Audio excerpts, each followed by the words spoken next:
Shri Ram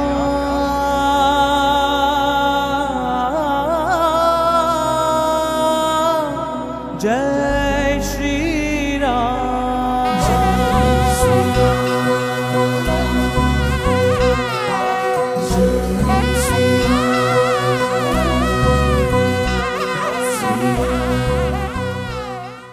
எந்த சமயத்துல எப்படி செயல்பட வேண்டும்னு ஹனுமாருக்கு நன்னா தெரியும். 3 கண்களை உடைய சிவபெருமான் வந்தாலும் சரி, 1000 கண்களை உடைய இந்திரன் வந்தாலும் சரி, யாரும் உன்னை ரட்சிக்க முடியாது. ஹனுமான் சுந்தர காண்டத்துல பண்ண காரியங்களை பார்த்தோம்னால் எப்படி ஒருவன் தானே தன்னை ஊக்குவித்துக் கொள்ள வேண்டும் ரொம்ப நன்னா தெரிஞ்சுக்கலாம். எந்த சூழ்நிலையிலும் வியாதிகளை நமக்கு போக்குவார். மனோவியாதி, உடல் வியாதி எதுவாக இருந்தாலும்.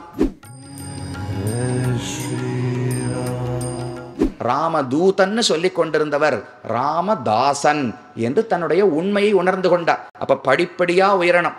ஆச்சாரியன் ஒரு உபதேசத்தை செய்கிறார், அதனால கொஞ்சம் புரிஞ்சுக்கிறோம். அதற்கு மேல பிராட்டினுடைய அனுகிரகம், அதனால முழுமையான தாஸ்யத்தை புரிந்து கொள்ளுகிறோம். புரிந்து கொண்ட பிறகு என்ன பண்ணணும்? ஹனுமார் ராமதாசன்னு சொன்ன பிறகு என்ன பண்ணார்னால் தன்னுடைய பலங்கள் அனைத்தையும் ராம கைங்கரியத்துக்காக பயன்படுத்தினாரோ இல்லையோ, அதுக்கு மேல என்னென்ன வீரச் செயல்களை செய்தாரோ, லங்கையையே எரித்தார், இங்கிருந்து கடலுக்கு சமுத்திரத்தை கட்டினார், அங்க போய் பலரோடு யுத்தம் போட்டு பல அரக்கர்களை கொன்றார்.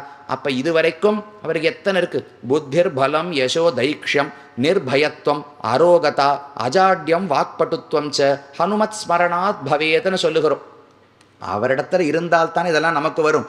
புத்திஹி நல்ல கூர்மை, எந்த சமயத்துல எப்படி செயல்பட வேண்டும்னு ஹனுமாருக்கு நன்னா தெரியும். சாமம் தானம் பேதம் தண்டம்னு சொல்றோமோ இல்லையோ, எப்ப சமரசம் செய்து கொள்ள வேண்டும், எப்ப பிரித்தாள வேண்டும், எப்ப தானம் கொடுத்து பணம் கொடுத்து ஒருத்தரை ஜெயிக்க வேண்டும், எப்போது அடிதான் உதவும் என்பது ஹனுமானுக்கு நல்லா தெரியும். யார் யார்கிட்ட எதன் பயன்படுத்தணுமோ பயன்படுத்தி இருக்கிறார். ராவனிடத்தில் பேசும்போது கனிவாகவும் பேசுகிறார். நீ இவ்வளவு பெரிய அரசனாக இருக்கிறாய், நல்ல செழிப்பாக ராஜ்யத்தை ஆண்டு விடுகிறாய், இதெல்லாம் கெடுத்து விடாதே, ராமனிடத்திலே போய் சேர்ந்து விடு என்று உபதேசிக்கிறார். இது சாமம், அது பலிக்கவில்லை. அதுக்கு மேல தண்டம், உன்னால ஒரு நாளும் ராமனை தோற்கடிக்க முடியாது. பிரம்மாஸ்வயம்பூ சதுரானனோவா ருத்ரஸ்திரிநேத்திர திரிபுராந்தகோவா இந்திரோ மகேந்திர சுரநாயகோவா திராத்தும் ந சக்தாயுதி ராமவத்தியம். ராவணா, ராமன் ஒருவனை கொல்ல வேண்டும்னு முடிவெடுத்து விட்டால் 8 கண்களை உடைய பிரம்மா வந்தாலும் சரி, 3 கண்களை உடைய சிவபெருமான் வந்தாலும் சரி, 1000 கண்களை உடைய இந்திரன் வந்தாலும் சரி, யாரும் உன்னை ரட்சிக்க முடியாது. ராமன் இவர்களை அனைவரையும் விட சக்திசாலி என்று இது தண்டம். ராமன் வந்தா நீ அடிதான் படப்போகிறாய்னு சொல்லுகிறாரோ இல்லையோ, இப்படி நல்ல புத்தி கூர்மையோடு நடந்தார். பலம், எதையும் தாங்கக்கூடிய சக்தி. யசஹா, நல்ல புகழ், கைங்கரியம் பண்ணி பண்ணி எவ்வளவு புகழ் பெற்றிருக்கிறார். தைரியம், ராட்சசனுடைய அரண்மனைக்குள்ளே தனி ஒரே குரங்காக புகுந்து ஒரு நாள் ராத்திரி முழுக்க சுத்தி சுத்தி வந்திருக்கணும்னால் எவ்வளவு தைரியம் இருக்கணும். எங்க பார்த்தாலும் ராட்சசர்கள் தான் படுத்துட்டு இருக்கா. அவரவர்கள் மதுபானம் செய்து வைத்து கூத்தாடி கொண்டிருக்கிறார்கள். இவர் பயப்படவே இல்லை. சின்ன வடிவத்தோடு அழகா உள்ள போயிட்டு வெளியில வந்தார். தைரியம், நிர்பயத்துவம், எந்த ஒரு சூழ்நிலையிலையும் நேர ராவணேஸ்வரன் பெரிய சிம்மாசனத்துக்கு மேல அமர்ந்து கொண்டு இந்த பக்கம் எல்லா அரக்கர்களும் அமர்ந்திருந்தால் நமக்கெல்லாம் ஈரக்கொலையே நடுங்கிடும், என்ன பண்ணுவோம்னே தெரியாது. ஆனா அந்த இடத்துல தைரியமா அவனுக்கு சமமா அமர்ந்து கொண்டு ராமன் தான் உயர்ந்தவன் ஒருத்தர் பேசணும்னால் சுத்தமா பயம் கிடையாது. ஏன்னா ராமனுடைய திருவடியை பற்றினதற்கு எதற்கு பயம்னு அவருக்கு எண்ணம். நிர்பயத்துவம் அரோகதா, எந்த வியாதிகளும் வராது.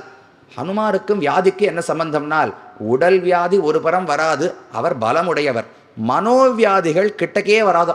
ஹனுமான் சுந்தர காண்டத்துல பண்ண காரியங்களை பார்த்தோம்னால் எப்படி ஒருவன் தானே தன்னை ஊக்குவித்துக் கொள்ள வேண்டும் ரொம்ப நன்னா தெரிஞ்சுக்கலாம்.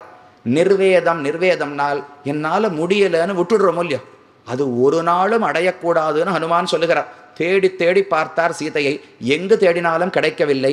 அப்ப தானா உற்சாகம் போயிடுமோ இல்லையோ, உற்சாகத்தை இழந்து ஒரு இடத்துல அமர்ந்து விட்டார். என்ன பண்றதுன்னு தெரியவில்லை. அப்ப யோசித்து பார்த்து, இல்ல நாம மனதை தளரவிடக்கூடாது, நிர்வேதம் வந்து விட்டால் எதையுமே ஒருவனால சாதிக்க முடியாது. அனிர்வேத ஸ்ரீயோ மூலம் அனிர்வேத பரம் சுகம் அனிர்வேதோஹி சததம் சர்வார்த்த பிரகாசகம். சிறந்த செல்வம் என்பதும் அநிர்வேதம், மனதை தளரவிடாமல் இருப்பது. மனதை திருடமா வச்சிருந்தால் அதன் மூலம் தானே எல்லா நன்மைகளையும் அடைய முடியும் என்று தானே சொல்லி தன்னை ஊக்குவித்துக் கொள்ளுகிறார். அப்ப எந்த சூழ்நிலையிலும் வியாதிகளை நமக்கு போக்குவார். மனோவியாதி, உடல் வியாதி எதுவாக இருந்தாலும் மேலும் இது போன்ற சிறப்பான நிகழ்ச்சிகளை காண இப்போவே லைக் பண்ணுங்க, ஷேர் பண்ணுங்க, மறக்காம சப்ஸ்கிரைப் பண்ணுங்க.